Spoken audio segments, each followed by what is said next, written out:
नमस्कार दोस्तों, आध्यात्म के एक और नए अंक में आपका हार्दिक स्वागत है। दोस्तों, कल हमने श्रीमद् भागवत गीता के 12वें अध्याय के महात्म्य का श्रवण किया। उसी कड़ी में आज भगवान शिव के द्वारा माता पार्वती को बताए गए श्रीमद् भागवत गीता के 13वें अध्याय का हम आपके बीच वर्णन करने जा रहे हैं। तो आइए प्रारंभ करते हैं श्रीमद् भागवत गीता के 13वें अध्याय का महात्म्य।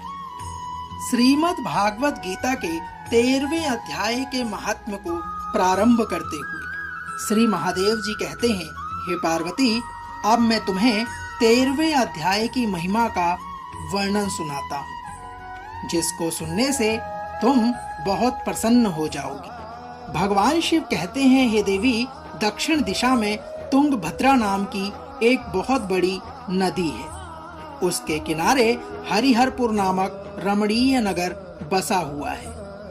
वहां हरिहर नाम से साक्षात भगवान शिव जी विराजमान हैं, जिनके दर्शन मात्र से परम कल्याण की प्राप्ति होती है। भगवान शिव आगे कहते हैं, हे देवी, हरिहरपुर में हरि दीक्षित नामक एक क्षेत्रीय ब्राह्मण रहते थे, जो तपस्या और स्वाध्याय में संलग्न तथा वेदों के परम विद्वान थे।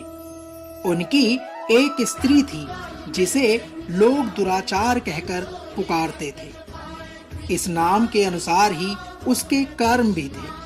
वह स्त्री सदा पति को अपशब्द कहती थी। उसने कभी भी उनके साथ शयन नहीं किया।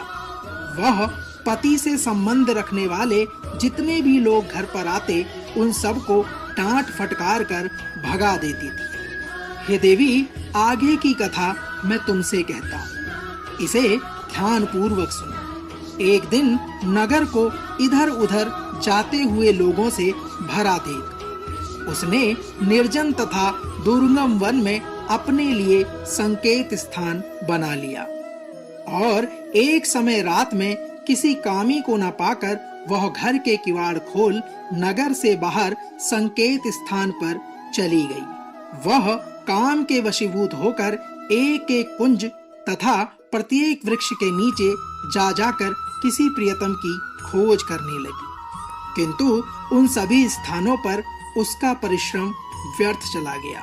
उसे प्रियतम का दर्शन नहीं हुआ। तब उस वन में नाना प्रकार की बातें कहकर वह विलाप करने लगी। भगवान शिव कहते हैं, हे पार्वती, चारों दिशाओं में घूम घूम कर विलाप करती हुई उस स्त्री की आवाज सुनकर कोई सोया हुआ बाघ जाग उठा और उस स्थान पर पहुंचा जहां वह रो रही थी। उधर वह भी उसे आता देख किसी प्रेमी आशंका से उसके सामने खड़ी होने के लिए ओट से बाहर निकल आई। उस समय व्याघ्र ने आकर उसे नाखूनों के प्रहार से पृथ्वी पर गिरा दिया। इस अवस्था में भी वह कठोर वाणी में चिल्लाती हुई पूछ बैठी, अरे बाघ, तू किस लिए मुझे मारना चाहता है? पहले इन सारी बातों को बता दे, फिर मुझे मार कर खा जाना। उस स्त्री की इस प्रकार की बात सुनकर व्याघ्र हंसता हुआ बोला। व्याघ्र ने कहा, दक्षिण देश में मलापहा नामक एक नदी है। उसके तट पर मुनिपूर्णा नगरी बसी हुई है। वहां पंचलिंग नाम से प्रसिद्ध साक्षात भगवान शंकर निवास करते हैं। उसी नगर में मैं ब्राह्मण के रूप में रहता था। नदी के किनारे अकेला बैठा रहता और जो यज्ञ के अधिकारी नहीं है, उन लोगों से भी यज्ञ कराकर उनका अन्न खाया करता था। इतना ही नहीं, धन के लोभ से मैं सदा अपने वेद पाठ का फल बेच दिया करता था। व्याघ्र आगे कहता है, मेरा लोभ यहाँ तक बढ़ गया था कि अन्य भिक्षुओं को गालियां देकर हटा देता था और स्वयं दूसरों को नहीं देने योग्य धन भी बिना दिए ही हमेशा ले लिया करता था। ऋण लेने के बहाने मैं सब लोगों को छला करता था और समय व्यतीत होने पर मैं बूढ़ा हो गया। मेरे बाल सफेद हो गए मुझे आंखों से दिखाई नहीं देता था और मेरे मुंह के सारे दांत गिर गए थे, किंतु इतने पर भी मेरी दान लेने की आदत नहीं छूटी और पर्व आने पर दान के लोभ से मैं हाथ में कुछ लिए तीर्थ के समीप चला जाया करता था। भगवान शिव कहते हैं, हे देवी, व्याघ्र ने आगे कहना प्रारंभ किया। व्याघ्र ने कहा, तत्पश्चात जब मेरे सारे अंग स्थिर हो गए, तब एक बार मैं कुछ धूर्त ब्राह्मणों के घर पर मांगने खाने के लिए चला गया।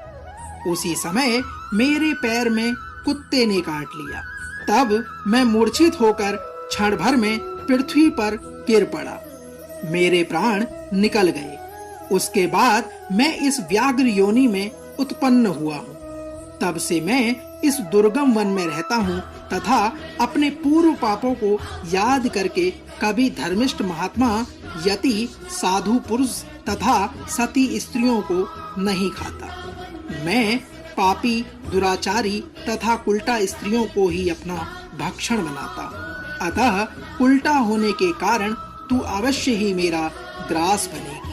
हे देवी, यह कहकर वह अपने कठोर नखों से उसके शरीर के टुकड़े टुकड़े कर खा गया।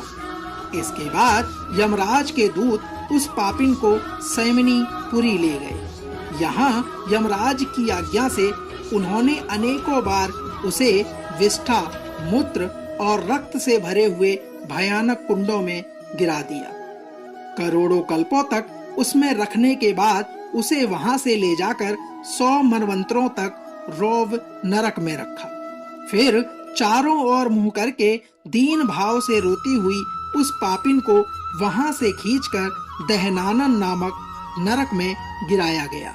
भगवान शिव आगे कहते हैं, हे पार्वती, उस समय उसके केस खुले हुए थे और शरीर भयानक दिखाई देता था।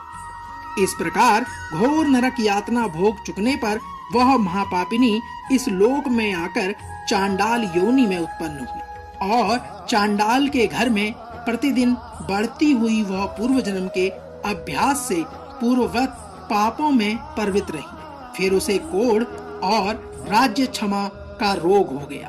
उसके नेत्रों में पीड़ा होने लगी।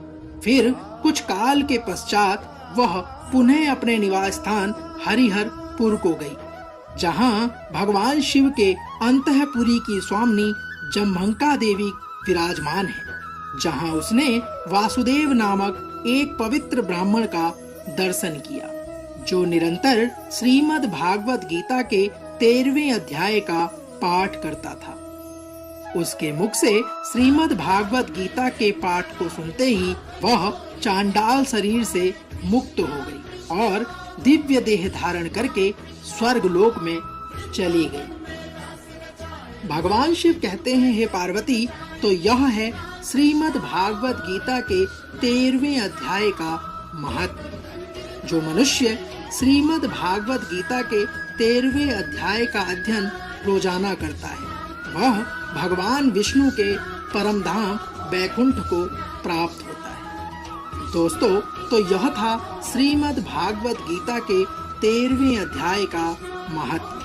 हम आशा करते हैं कि आज का यह अंक आपको अवश्य पसंद आया होगा। कल श्रीमद् भागवत गीता के 14वें अध्याय की महिमा को लेकर और उसकी कथा के वर्णन को लेकर एक बार पुनः आपसे होगी मुलाकात। तब तक जय श्री कृष्ण, राधे राधे।